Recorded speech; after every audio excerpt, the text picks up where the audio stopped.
Soyez les bienvenus si vous nous rejoignez pour la première fois de la journée et du week-end. Nous sommes en live sur la chaîne YouTube de la IAME Series Benelux et sur la page Facebook officielle de IAME Belgium.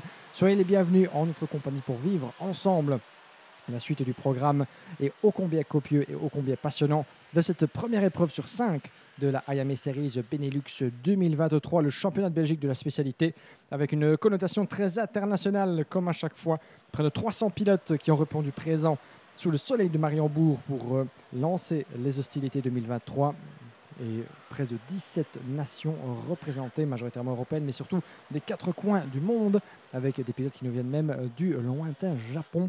On les en remercie et on vous remercie toutes et tous de nous rejoindre. Si vous n'avez pas l'occasion de venir nous rendre visite sur le karting des fans, ici même à Mariembourg, eh bien n'hésitez pas à vivre la compétition à nos côtés en live streaming. Ce sera le cas pour la totalité du championnat 2023, une grande première et qui ne saurait être le reflet que du succès grandissant d'année en année de la compétition. Une moyenne de plus de 250 pilotes à chaque épreuve en 2022. Des records qui devraient encore être battus en 2023.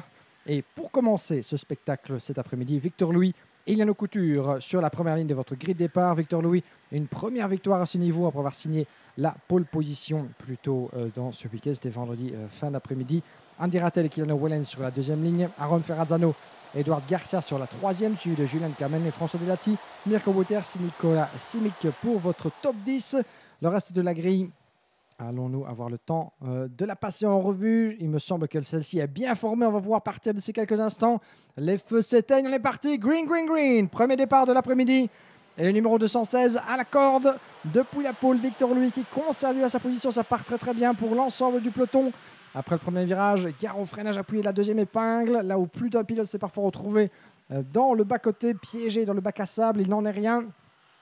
Andy Rattel, un excellent départ. Il conserve la deuxième position qu'il est allé chercher dans le virage numéro 1, profitant de sa position sur l'intérieur de la trajectoire. Je pense même qu'il est passé devant Andy Rattel, si je ne m'abuse. Ça a été très très rapide là-bas, alors que le soleil commence déjà à nous jouer des tours en termes de visibilité. Mais effectivement, Andy Rattel, au volant de son Alonso Kart, ne s'est pas laissé compter. Le voilà qui mène les débats après avoir collecté plusieurs résultats assez convaincants, mais pas encore de succès pour Andy Rattel. Eh bien, il est temps de porter les stockades pour le pilote français qui d'entrée de jeu s'impose devant Victor Louis. Victor Louis qui a légèrement perdu en terrain, semble-t-il. On va refaire le pointage alors qu'il repasse devant notre cabine. Il est troisième. Voilà, Victor Louis pour l'instant. Aaron Ferrazzano est passé en deuxième position. Ferrazzano champion, sacré champion l'année passée et qui s'impose également et prend la tête dans le virage numéro 2. Belle manœuvre de la part de Aaron Ferrazzano. Devant Andy Rattel, Victor Louis 3. Julian Kamen qui remonte d'entrée de jeu en quatrième position. Gare également au pilote GP Racing qui avait démarré sur les chapeaux de roue son week-end en remontant de la 7e jusqu'à la première place lors de sa première manche hier fin d'après-midi. Il est accompagné par son équipier Mirko Wouters en 5e position. Delano Wellens qui a perdu un peu de terrain 6e devant Marcolo Piccolo. Puis nous avons Kylian Wellens, Miguel Silvac et Chester Kiefer qui bouclent le top 10. Tout le monde encore sur le circuit dans ce peloton, alors que nous avions deux pilotes qui n'avaient pas pris part à la procédure de départ. Nicolas Simic, et c'est bien dommage puisqu'il devait s'élancer depuis la 5e ligne de la grille, et Alex Moore qui ne figure pas dans notre classification, comme Xelian Beaune semble-t-il. 31 pilotes donc encore en piste à l'entame de ce troisième tour de compétition. Et je vous le rappelle, si vous n'étiez pas avec nous ce matin, dorénavant on ne compte plus en tours mais en minutes. 10 minutes plus un tour, c'est la distance réglementaire pour chacune des manches qualificatives, tant en junior qu'en senior. Et changement en tête de la hiérarchie. Et ça commence déjà très très fort avec Andy Rattel qui reprend son dû devant Aaron Ferrazzano. Ferrazzano qui a perdu dans l'aventure puisqu'il passe de la première à la 4e place. Ce qui profite à Victor Louis et Julian Kamen 2 et 3 respectivement. Mirko Wouters va devoir attendre son tour.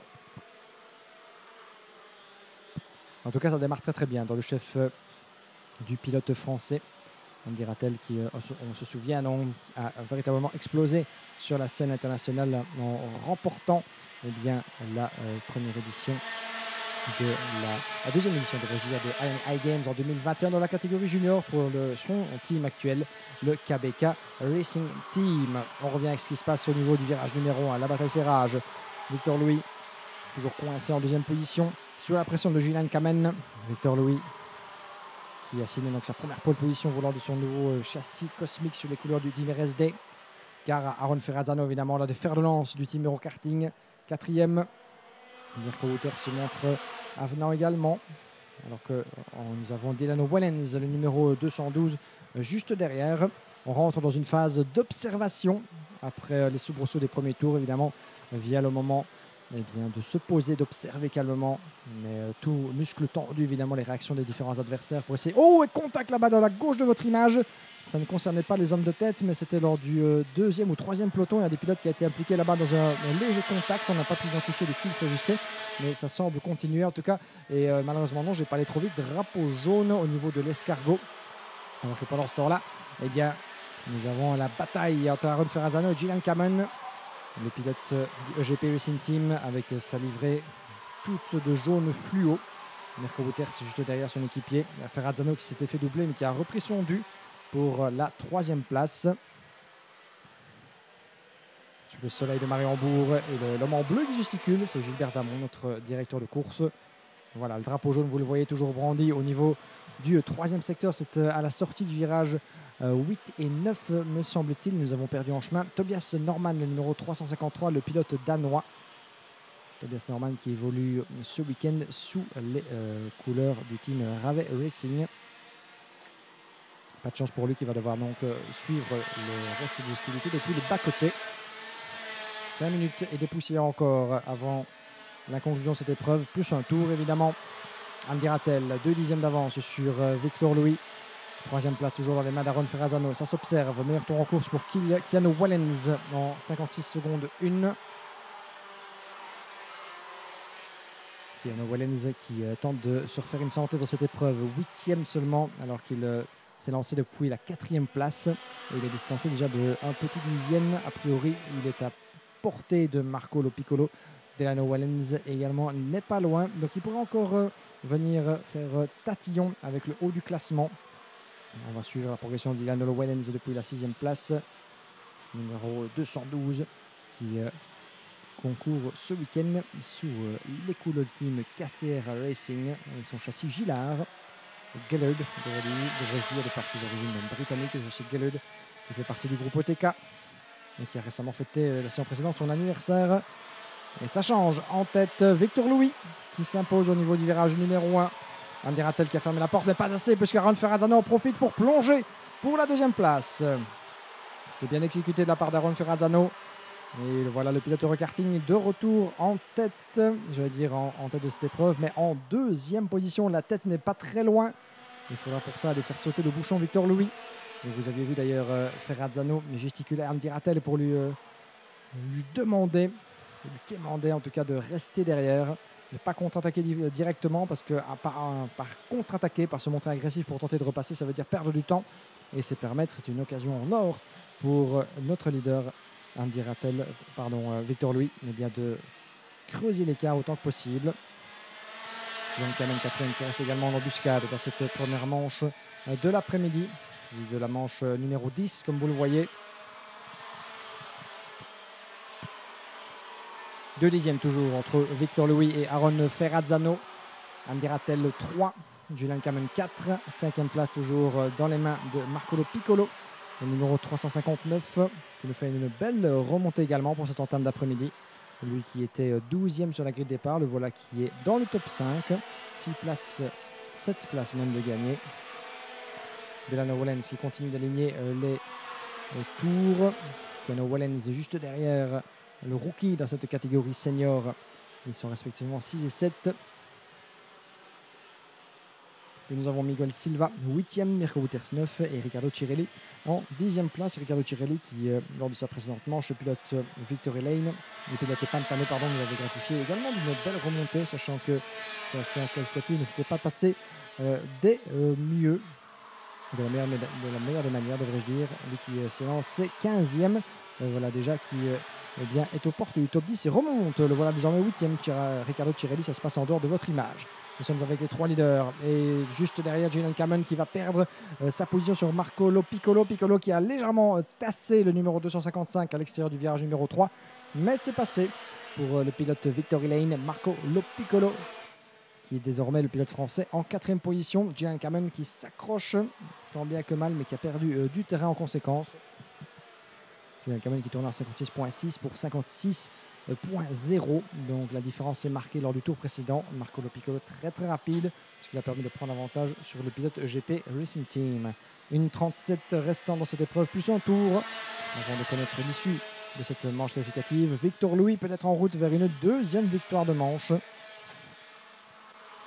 Il faudra pour ça bien contenir les assauts encore de Eran Ferrazzano et Andy Rattel juste derrière, alors que nous sommes plus loin dans le peloton avec à l'image justement Riccardo Cirelli, le quatrième homme de ce petit peloton de 4 là-bas.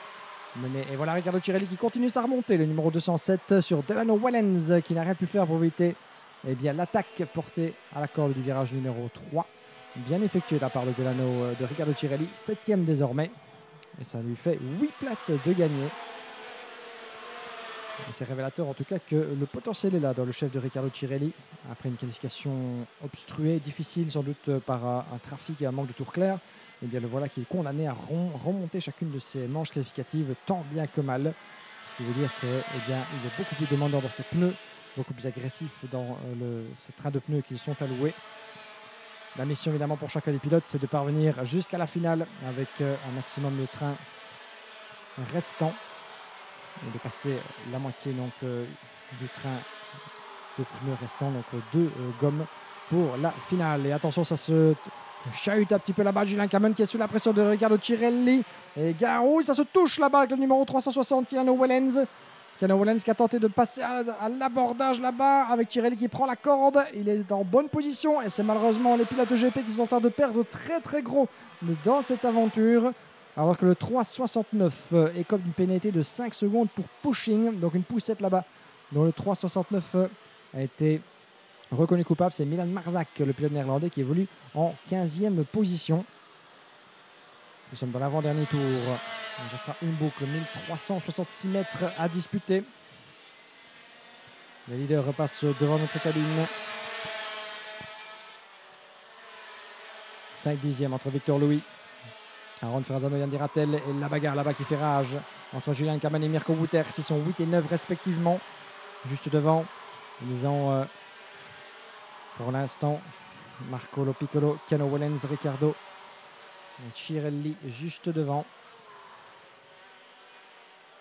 Ça va être serré jusqu'au bout entre les équipiers EGP, alors que devant, Cirelli continue sa remontée du diable Vauvert. Magnifique prestation de Riccardo Cirelli qui se bat comme un beau diable face à Keanu Wellens et Marco Piccolo.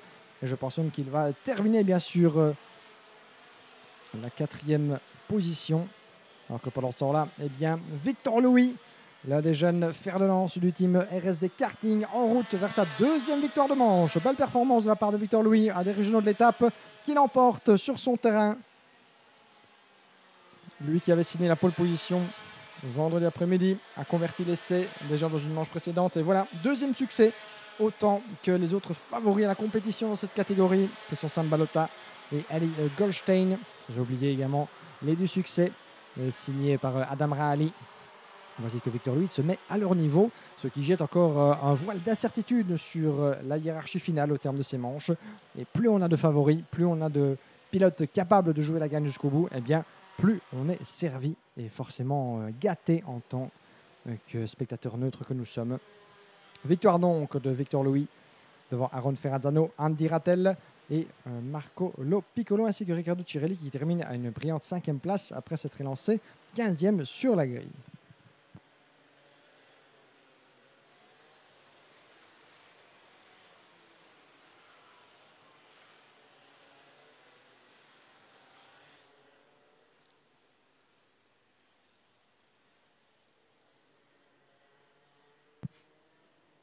Et c'est une nouvelle victoire autoritaire, la 2e pour Victor Louis devant Aron Ferrazzano, Andy Rattel qui prend la 3e place devant Marco Piccolo, Riccardo Cirelli, Delano Wellens et Keanu Wellens en 6e et 7e position devant Julian Cameron, Mirko Wouters, Annabelle Briand au top 10, suivi du pilote en 11e position, qui nous vient des Pays-Bas, Kodai Yoshida. François Delati suit au 12e rang.